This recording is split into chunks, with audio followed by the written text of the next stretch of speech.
తెలుగు సీరియల్స్‌కి స్వాగతం అండి. ఇవాళ జనవరి 21వ తారీఖు 2026న 'కార్తీక దీపం' సీరియల్ యొక్క రివ్యూ తెలుసుకుందాం. కార్తీక్ ఫోటోను చూసి శివనారాయణ కుటుంబం ఎందుకు నవ్వుతుందో అర్థం కాక ఏం జరిగిందో చెప్పమని సుమిత్రను అడుగుతుంది దీప. ఏంట్రా చెప్పమంటావా అని కార్తీక్‌పై సెటైర్లు వేస్తుంది సుమిత్ర. కాంచనకి ఆడపిల్ల లేకపోవడంతో కార్తీక్‌ని ఆడపిల్లలా తయారు చేసి తన ముచ్చట తీర్చుకునేది. అలా ఒక పండగ రోజు వీడిని ఆడపిల్లలా తయారు చేశాక పిల్లల్ని ఆట పట్టిస్తూ ఏదో పెళ్లి టాపిక్ వస్తే ఆడపిల్ల విషయంలో ఉన్న కార్తీక్ని మన చుట్టాలో ఒక అబ్బాయి పెద్దయ్యాక పెళ్లి చేసుకుంటానని చెప్పాడు. కార్తీక్ ఆడపిల్ల కాదు మగాడు అంటే అతను వినలేదు. వీడిని బుగ్గ మీద ముద్దు కూడా పెట్టుకున్నాడు. అది చూసి మేమంతా ఒకటే నవ్వు. వీడు కోపంతో వాడి మూతి మీద ఒకటి గుద్దాడు. ఆ అబ్బాయి ఏడ్చుకుంటూ వెళ్ళిపోయాడు. ఈ విషయం ఎక్కడ తెలిసిపోతుందనని ఈ ఊర్లో చదవను అన్నాడు కార్తీక్. చివరికి వీడి మామయ్యే సర్ది చెప్పాడంటుంది సుమిత్ర. ఆ మాటలతో అంతా పడిపడి నవ్వేస్తారు. ఆ తర్వాత తనకు జుట్టు వద్దని గుండు చేయించుకున్నాడని జ్యోత్స్న అనగా గుండుతో ఉన్న ఫోటో ఉందా అని దీప సెటైర్లు వేస్తుంది. నా దగ్గర ఉందని దీపకు చూపిస్తుంది సుమిత్ర. సుమిత్ర చాలా రోజుల తర్వాత నవ్వుతూ ఉండటంతో కార్తీక్, శివనారాయణ, దశరథలు సంతోషిస్తారు. వెంటనే మేనల్లుడి దగ్గరికి వెళ్ళి గుండెల్లో ఎంతో బాధను పెట్టుకొని పైకి నవ్వుతున్నావు, థ్యాంక్స్ అని అంటాడు దశరథ. నీ వల్ల చాలా రోజుల తర్వాత సుమిత్ర నవ్వటం చూస్తున్నాను. నాన్న కాసేపు బాధను మర్చిపోవటం చూస్తున్నానని చెప్పి వెళ్ళిపోతాడు దశరథ. కుటుంబం మొత్తం ఆనందంగా ఉండటంతో దీప కూడా సంతోషిస్తుంది. గురువుగారు చెప్పిన జోస్యం, ఆసుపత్రిలో డాక్టర్ చెప్పిన మాటలు గుర్తుకొచ్చి జ్యోత్స్న వణికిపోతుంది. ఇంతలో పారిజాతం వచ్చి భోజనానికి పిలుస్తుంది. మెడికల్ టెస్టులు అంటే కాగితాలు కాదు, మన జీవితాలని చెప్తుంది జ్యోత్స్న. ఇన్నాళ్ళు నేను చేసిన పాపాలన్నీ కట్టకట్టుకొని ఒకేసారి ఇంటి మీదికి వస్తున్నాయని అంటుంది పారు. ముందు దాసుగాడు ఎక్కడికి పోయాడో అర్థం కావట్లేదు. నీ మీదే నాకు అనుమానంగా ఉందని అనటంతో జ్యోత్స్న షాక్ అవుతుంది. నువ్వెందుకో నా దగ్గర నటిస్తున్నావని అనిపిస్తుందని పారు చెప్పడంతో జ్యోత్స్న మండిపడుతుంది. నా మీద అనుమానం వచ్చేలా బావ తాయెత్తు గురించి నీతో చెప్పాడు.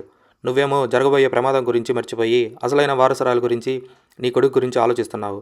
ఇది నాతో మాత్రమే పోదు. పిల్లల్ని మార్చినందుకు నిన్ను, నిజం తెలిసినా చెప్పనందుకు నీ కొడుకుని, ఇన్ని రోజులు నాటకాలాడినందుకు నన్ను ఎవరిని వదిలిపెట్టరు. తాత కోపం గన్లో బుల్లెట్ లాంటిది. అది తగిలితే ఇంట్లో నుంచైనా పోతాం, లేదా ఈ భూమి మీద నుంచైనా పోతామని జ్యోత్స్న చెప్పడంతో పారు వణికిపోతుంది. ఇది నేను కష్టపడి కట్టుకున్న కలల కోట. దీనిని అంత తేలిగ్గా కూలిపోనివనని అంటుంది పారిజాతం. నువ్వు నీ కొడుకు దగ్గరికి పోతావు, నేను సర్వం కోల్పోతాను. రిపోర్ట్స్ అడ్డుపెట్టుకొని బావ ఏం చేస్తాడో అని భయంగా ఉందని అంటుంది జ్యోత్స్న. రెంట్ కట్టమని దీప చేతికి డబ్బులిస్తాడు కార్తీక్. ఈ డబ్బులు ఎక్కడి నుంచి వచ్చాయో చెప్పమని భర్తను నిలదీస్తుంది దీప. రెంట్ సంగతి సరే, కానీ మా అమ్మ పరిస్థితి ఏంటి అని ప్రశ్నిస్తుంది దీప. రిపోర్ట్స్ వచ్చినా ఏం జరుగుతుందో నీకు తెలియదా? ఈరోజు మా అమ్మని నవ్వించడానికి ఫోటో పంపించావు. రేపు జ్యోత్స్న సొంత కూతురు కాదని నిజం తెలిస్తే అసలు కూతురు ఎవరంటే ఏం చెప్తావు అని అడుగుతుంది దీప. అప్పుడు నీ పేరే చెప్తానులే అంటాడు కార్తీక్. అప్పటిదాకా ఎందుకు, ముందే తాత, నాన్న, అమ్మకి నిజం చెప్పమంటుంది దీప. నువ్వే తన కూతురు అని చెప్పడానికి సాక్ష్యం అడిగితే ఎలా అని కార్తీక్ అడగ్గా దాస్బాబాయ్ ఉన్నాడు కదా అంటుంది దీప. దాస్ మామయ్య ఎక్కడున్నాడో తెలియటం లేదు. నా అనుమానం జ్యోత్స్న మీద అంటాడు కార్తీక్. రిపోర్ట్స్ని జ్యోత్స్న మార్చేస్తే ఎలా అని దీప అడగ్గా ఆ శాంపిల్స్ అసలు మ్యాచ్ కావని దీపతో అంటాడు కార్తీక్. ఇంతలో ఈ మాటలు విన్న కాంచన ఏం జరుగుతుందని అడుగుతుంది. టాబ్లెట్స్ వేసుకోపోవడంతో సుమిత్రపై మండిపడతాడు దశరథ. ఇది చూసిన శివనారాయణ మనవరాలపై రంకలేస్తాడు.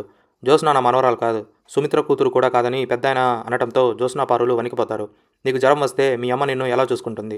మరి మీ అమ్మకి ఆరోగ్యం బాగాలేకపోతే నువ్వెందుకు చూసుకోవటం లేదని ప్రశ్నిస్తాడు పెద్దాయన. నీ కోడలు గురించి పట్టించుకోవాల్సింది నువ్వేనని పారుపై మండిపడతాడు. దాంతో నేను వెళ్ళి పడుకుంటానని సుమిత్ర వెళ్ళిపోతుంది. మీ అమ్మకి నువ్వంటే ఎంతో ఇష్టం, కానీ ఈ వయసులో మీ అమ్మని వదిలేయొద్దని జ్యోత్స్నకి క్లాస్ పీకుతాడు దశరథ. దీపని కొద్ది రోజులు ఇంట్లోనే ఉండమని చెబుదామని శివనారాయణ అనగా ఆ అమ్మాయి కడుపుతో ఉందని తను వద్దని అంటాడు దశరథ. దానికంటే చెల్లాయికి ఫోన్ చేసి పిలుద్దామని కాంచనని పిలిపిస్తే వాళ్ళిద్దరు కబుర్లు చెప్పుకుంటారని తండ్రికి చెప్తాడు దశరథ. మా వదిన రక్తం పంచుకొని పుట్టిన జ్యోత్స్న శాంపిల్స్ ఎందుకు మ్యాచ్ కావు అంటే జ్యోత్స్న మా అన్నయ్య కూతురు కాదా అని కొడుకు కోడలపై ప్రశ్నల వర్షం కురిపిస్తుంది కాంచన. ఆసుపత్రిలో శాంపిల్స్ ఇవ్వడానికి జ్యోత్స్న పారులు భయపడ్డారని, అందుకే జ్యోత్స్న అసలు కూతురు కాదేమని డౌట్ వచ్చిందని అంటాడు కార్తీక్.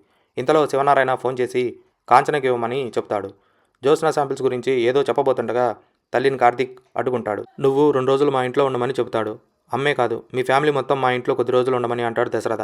దాంతో నాకు ఇష్టం లేకుండా నువ్వెందుకు మాట ఇచ్చావని కార్తీక్పై సీరియస్ అవుతుంది కాంచన. మీ నాన్న, మీ అన్నయ్య రమ్మంటున్నారంటే ఆలోచించమని నచ్చజెపుతాడు కార్తీక్.